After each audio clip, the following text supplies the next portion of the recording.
নমস্কার, কেমন আছেন সবাই? সমাজ কিচেনে আমি সোমা, সবাইকে স্বাগত। রোজকার মতো আজকে একদম ইউনিক একটা রান্না নিয়ে চলে এসেছি, যেটা ডালমা। উড়িষ্যার একদম বিখ্যাত রান্না ডালমা। তাই প্রত্যেক বন্ধু প্রথম থেকে ভিডিও দেখার অনুরোধ রইল। ভালো লাগলে প্লিজ লাইক কমেন্ট শেয়ার করবেন নতুন বন্ধুদের জন্য। তাহলে আজকে চলুন ঝটপট রান্নাটা শুরু করে ফেলি। আমি কড়া বসিয়ে দিয়েছি, প্রথমেই আমি সর্ষের তেল দেবো। আর এখানে বসিয়ে দিয়েছি মুসুর ডাল। তেলটা আমার গরম হয়ে গেছে, ওর মধ্যে দিয়ে দেবো পটল। আপনারা পটল কাটবেন ডুমো ডুমো করে। আমার কাটা হয়ে গেছে, সান্তুলা বানাবো বলে আমি লম্বা লম্বা করে কেটে ফেলেছিলাম। তারপর আবার মশলা বদলালাম, যে একটু হলুদ দিয়ে দেবো আর দেবো সামান্য নুন। সব সবজি ভাজতে হবে না, আমার কাছে আছে বেগুন, পটল, পেঁপে, আলু।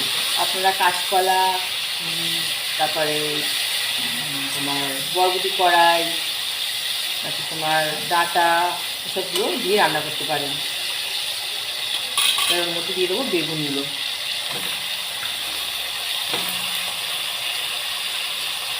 দিয়ে নেবো ভালো হালকা করে। একটু খেতে পাওয়া রসুনটা ডালের মধ্যে দিয়ে দেবো। এবার সবজিগুলো তুলে নেব। এই কড়ার মধ্যে বড়িটা ভেজে নেব। আমার যেহেতু মুসুর ডাল, সেই জন্য আমি এই বড়িগুলো ভাজছি। আর ছোলার ডাল দিয়ে যদি আপনারা করেন, অবশ্যই কড়ার ডালে বড়ি দেবেন। তেল দিয়ে ভালো করে ভেজে নেব। বড়িগুলো সুন্দর ভাজা হয়ে গেছে, এবার বড়িগুলো আমি তুলে নেব। কড়াই আবার আমি তেল দিলাম। এবার এর মধ্যে দেবো আমি একটা তেজপাতা, শুকনো লঙ্কা আর দেবো গোটা জিরে। এটা একটু হালকা করে ভেজে নেব। এই রান্নাটা এতই হেলদি আর স্বাস্থ্যকর, তেল ঝাল মশলা খুবই কম, কিন্তু খেতে ভীষণ ভালো লাগে। দেবো আর দুটো কাঁচা লঙ্কা, দেবো পেঁয়াজ। একবার অন্তত ডালমাটা আপনারা বানাবেন, শেষ পর্যন্ত দেখার অনুরোধ রইল ভিডিওটা। আজকে আমি সান্তুলা বানাতাম, কিন্তু একটা মত বদলে গেল। ওই দিনে আজকে মানে এটা সন্তুলাটা করছি না, ডালমাটা আজকে করছি। দেবো হলুদ গুঁড়ো। পেঁয়াজটাও ভাজা হয়ে গেছে, দিচ্ছি আদা বাটা। এটা একটু কষে নিতে হবে, একটু বেশি বেশি ভাজা হবে না, অল্প নেড়ে নিলেই হবে। এবার ওর মধ্যে দেবো সবজিগুলো। আলু, পেঁপে সেদ্ধ ঢেলে দিলাম।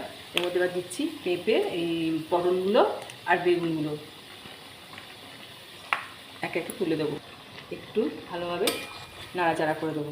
আর এটা একদমই যেন দেখবেন ভেঙে না যায়, বেশি গোটা গোটা সবজি থাকবে, খেতে কিন্তু ভালো লাগবে। একটু হালকা করে নাড়াচাড়া করবেন।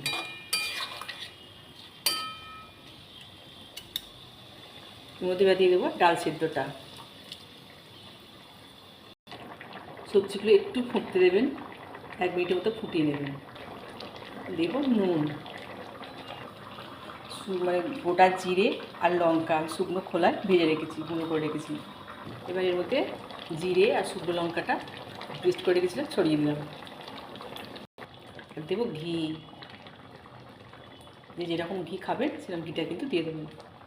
এবার দেবো বড়িগুলো। বড়িগুলো লাস্টে দিলে বেশ খাবার সময় গোটা গোটা লাগবে, খেতে ভালো লাগবে। কি গুঁড়িও দিতে পারেন, এরকম করে গুঁড়িও দিতে পারেন, চারটে গুঁড়িও দেওয়া যায়। গুঁড়িয়ে 2-4টে দিয়ে দেবেন। একদম রেডি ডালমা। ভিডিওটা ভালো লাগলে প্লিজ লাইক কমেন্ট শেয়ার করবেন নতুন বন্ধুদের জন্য। তাহলে আজকের মতো এখানে শেষ করছি। সবাই ভালো থাকবেন, সুস্থ থাকবেন। দেখা হবে রান্নাঘরে নতুন কোনো ভিডিও নিয়ে।